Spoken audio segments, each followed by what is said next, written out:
Assalamualaikum warahmatullahi wabarakatuh. Auzubillahi minasyaitonirrajim. Bismillahirrahmanirrahim. Kalla ina kitabal fujaril lafi sijin. Jangan sekali-sekali begitu. Sungguhnya catatan orang yang durhaka benar-benar tersimpan dalam kitab sijin.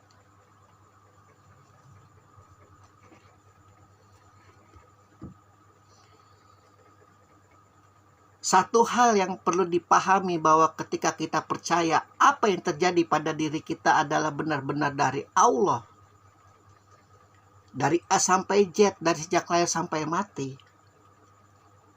Kalau memang benar itu terjadi, maka tidak ada ayat ini. Di mana Allah memastikan bahwa mereka yang durhaka itu tersimpan amalan durhaka di dalam kitab yang bernama sijin.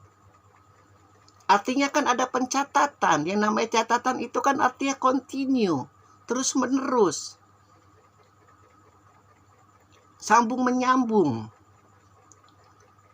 Kalau memang benar Allah menetapkan bahwa Fir'aun, bahwa Namrud, bahwa Ibrahim, bahwa Musa itu memang sudah seharusnya terjadi, sudah seharusnya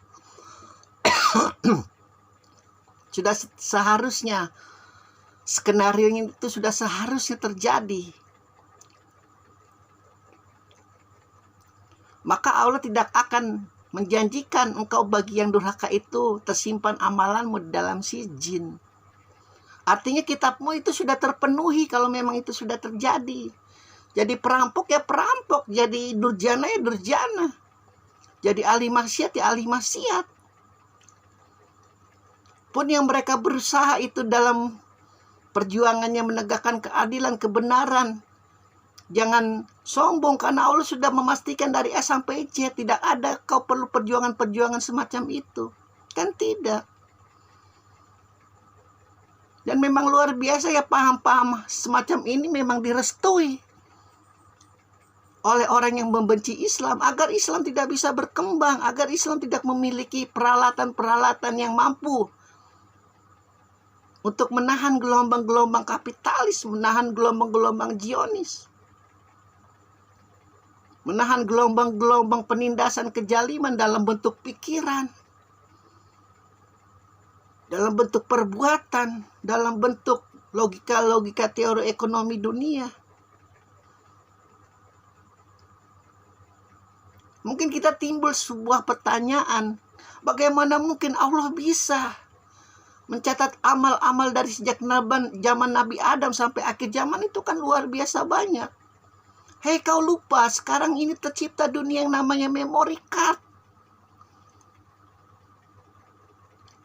Satu benda kecil itu bisa menyimpan puluhan ribu data-data yang kau simpan di dalam HP-mu, yang kau simpan di dalam laptopmu. Apa yang kau nafikan, wahai manusia, pasti Allah akan wujudkan dalam bentuk senyata-nyatanya. Ketika Muhammad sampai detik ini masih dianggap sebagai pembohong melakukan Isra Miraj, perjalanan dalam sehari dari Mekah ke Baitul Maqdis, ke Yerusalem, sholat, lalu kemudian pergi ke langit. Kau ini pergi ke New York ini gak hanya lebih dari 6 jam kalau kau naik pesawat jet yang paling mahal. Pulang pergi hanya 12 jam. Apalagi Allah untuk menciptakan catatan-catatan dari sejak zaman Nabi Adam sampai akhir zaman. Sungguh mudah. Meskipun yang sangat ironis itu tercipta bukan dari tangan-tangan orang Islam, tercipta dari tangan-tangan orang kafir. Sebenci apapun kita kepada Israel, sebenci apapun kita kepada Zionis, teknologinya itu kita butuhkan dalam dunia pergaulan internasional. Mereka yang menciptakan memori.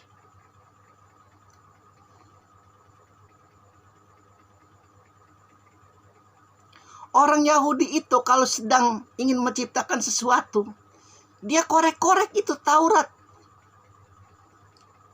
Sampai benar-benar ketemu debunya. Sampai ketemu itu apa yang dipikirkan oleh Yahweh. Apa yang itu dipikirkan oleh Tuhannya.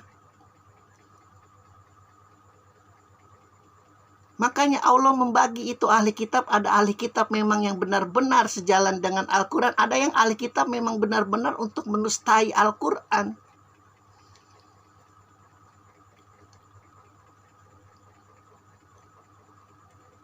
Allah berjanji, engkau yang ingin meminta keadilan kepada orang lain, namun ketika orang lain itu meminta keadilan kepada dirimu sendiri, kau harus berlaku sama. Jangan tidak. Kalau kau tidak berlaku sama, kau itu namanya orang yang sedang berbuat curang. Nasibmu sama seperti Abu Lahab. Nasibmu sama seperti istrinya Abu Lahab. Seperti saudara-saudaranya Hindun dan kawan-kawannya itu yang luar biasa memerangi Rasulullah.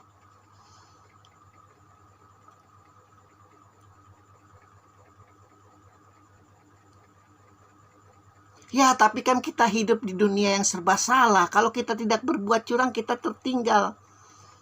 Ya, kita akan hidup di dunia yang bagaimana? Di mana segala kemaksiatan, segala penindasan, segala kejaliman itu suatu hal yang biasa. Kalau kita tidak ikut mereka, kita malah jadi orang tolol, seperti orang bego. Ya kalau memang logikamu seperti itu, ya kau tidak jauh beda dengan musuh-musuhnya para nabi. Ketika para nabi mengatakan aku adalah utusan Allah untuk mereformasi engkau, yang terjerembab ke dalam bisikan-bisikan lanatullah, ya sudah kau termasuk mereka sepertinya. Mau tidak mau. Kau tidak mengikuti jalan Rasulullah yang penuh kesukaran yang setiap hari kita baca itu di dalam surat Al-Fatihah. Yang dimana menjadi password apakah engkau sholat atau tidak.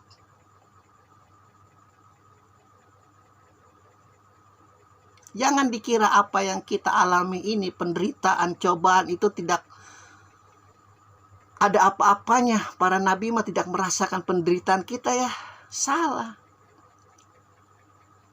Nabi Ibrahim, Nabi Musa, kalau raja-rajanya itu tidak sengkle, tidak merasa dirinya Tuhan, ya mereka tidak akan marah.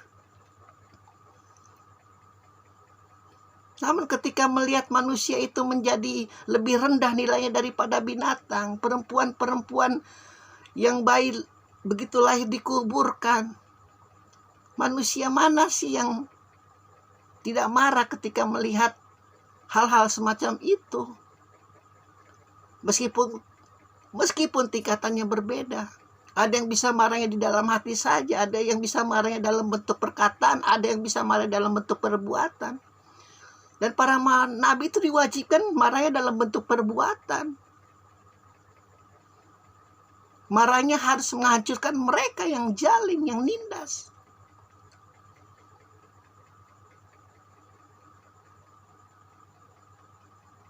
Sekali lagi, jangan kau jual beli ayat-ayat suci Al-Quran hanya untuk demi pemilu yang 5 tahunan itu. Yang berlomba-lomba untuk mencari kursi, berlomba-lomba untuk mengambil uang rakyat, berlomba-lomba untuk mengambil gengsi, agar dihargai tetangganya, dihargai temannya, dihargai koleganya.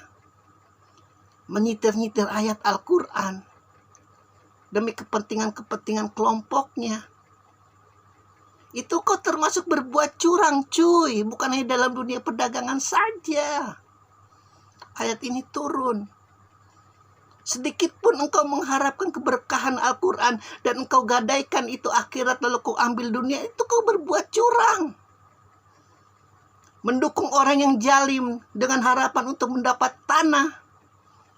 Di puncak mendapat tanah.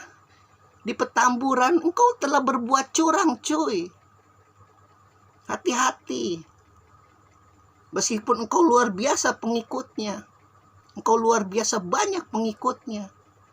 Godaan lanatullah itu tidak hanya kepada mereka yang hatinya kotor. Hatinya bersih itu luar biasa 2 kali lipat malah. Alhamdulillahirabbil alamin.